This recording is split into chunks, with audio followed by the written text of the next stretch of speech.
Welcome to City Times, your number one place for Manchester City match updates, transfer news, and behind-the-scenes training action. If you love City as much as we do, you're in the right place. Like, comment, share, and subscribe to stay connected with everything happening at the City fans. Let's go, Citizens! Champions League. Defeat confirms 5 Manchester City starters for Wolves game. Manchester City were not good enough in their Champions League defeat on Tuesday, and Pep Guardiola says they will wait on players to come back. Pep Guardiola mentioned Manchester City's injury situation before and after their astonishing 3-1 defeat to Bodo/Glimt in the Champions League, and there is sympathy to be had. It does seem as though a swath of injuries have suddenly swamped the team in the last 3 weeks, even if there will be lines drawn between some of the players that have fallen down and the amount of minutes they had played when they did. It is difficult to account for losing both of your first-choice central defenders within 30 minutes of each other, though as City did against Chelsea, and the holding midfield position appears to be cursed with none of the 3 picks for the season able to stay fit. The problem for Guardiola, though, is that when he spoke on Tuesday night of City, waiting on their absent players, they will be waiting for some time. Josko Gvardiol will do well to play again this season. Mateo Kovacic and Savinho remain sidelined for months. Ruben Dias is not expected back until February. Nobody appears to know when or if John Stones and Oscar Bob will return. It will be interesting to see if Bob's availability improves, should Fulham seal a deal for him. And the status of Nico Gonzalez and Matheus Nunes for Saturday remains unclear. That doesn't leave many players to come in and immediately improve the situation for City, although there are some. Mark Guehi will surely come straight into the team to give poor Max Alleyne a breather. Antoine Semenyo's stock has gone up by not playing in Bodo, and the same can be said for Bernardo Silva, however much the City captain divides opinion. Those 3 should give the Blues some qualities that they were missing on Tuesday night. But other than that, for the second successive game, there were only really 2 players who emerged from a sorry defeat without their reputations taking a hit. Gianluigi Donnarumma could not do much about the defending in front of him, and Abdulkadir Kusanov was the best of a bad bunch in that group. Other than that, everyone else who started in Norway has to be uncertain of their place. That includes Ballon d'Or winner Rodri, 2023/24 Player of the Year Phil Foden, and record-breaking striker Erling Haaland.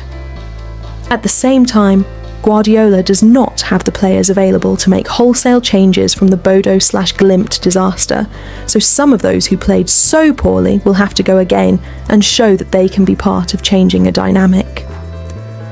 Having reached a point last month where the team almost picked itself every game, there are suddenly lots of spots up for grabs.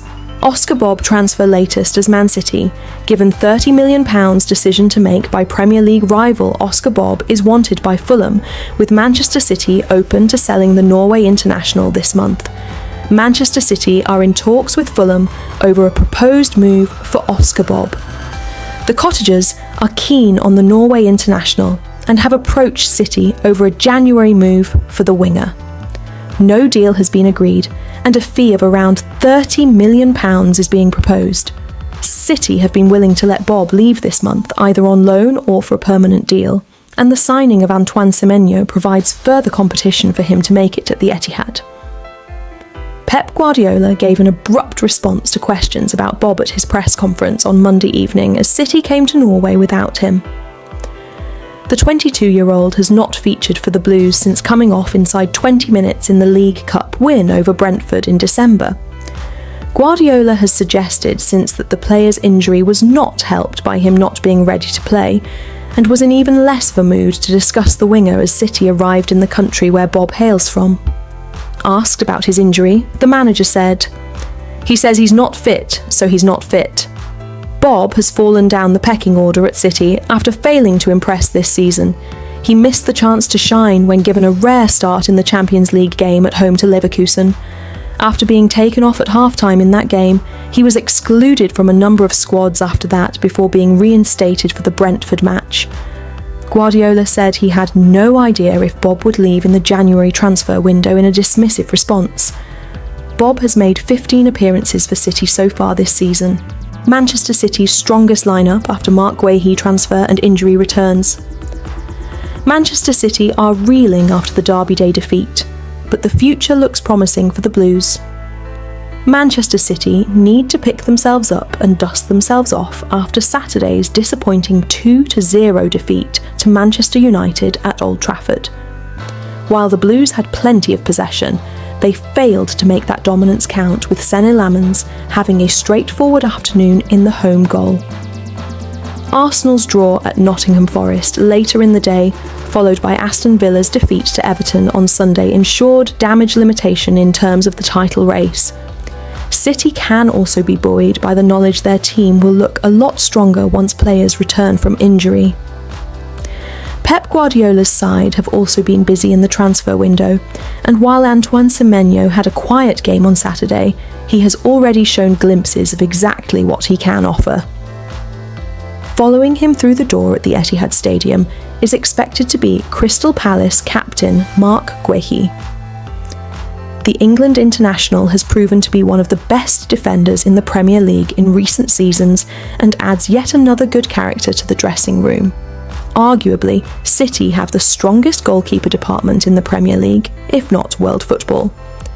Plenty of clubs would love to have a player of Stefan Ortega's ability as their third choice, and that's before you look at the two men vying for the number one position. James Trafford showed in the 2-0 victory over Newcastle in the Carabao Cup he would be good enough to be the first choice for City or other Premier League clubs should he be asked. However, Gianluigi Donnarumma is the first choice at the Etihad Stadium for a reason, and he showed it against United. Out of the entirety of the City squad, Donnarumma was the one who least deserved to be on the losing side this weekend. He produced some great saves before United finally managed a breakthrough, and he would retain his spot when all players are available. Once Guehi arrives at City, he should slot straight into the lineup for the Blues, injuries permitting or not. At Palace, he played in a back three, but the change to a back four should not be a major issue for him. Who partners Guehi at centre-back is the big question. Out of the current crop of players, though, Ruben Dias is the obvious choice. Both Max Alleyne and Abdulkadir Kusanov are doing a good job filling in during the injury crisis, but Dias, when fit, offers a lot more experience to that backline. Josko Gvardiol could be moved to left-back, where he has played frequently for City under Guardiola. Nico O'Reilly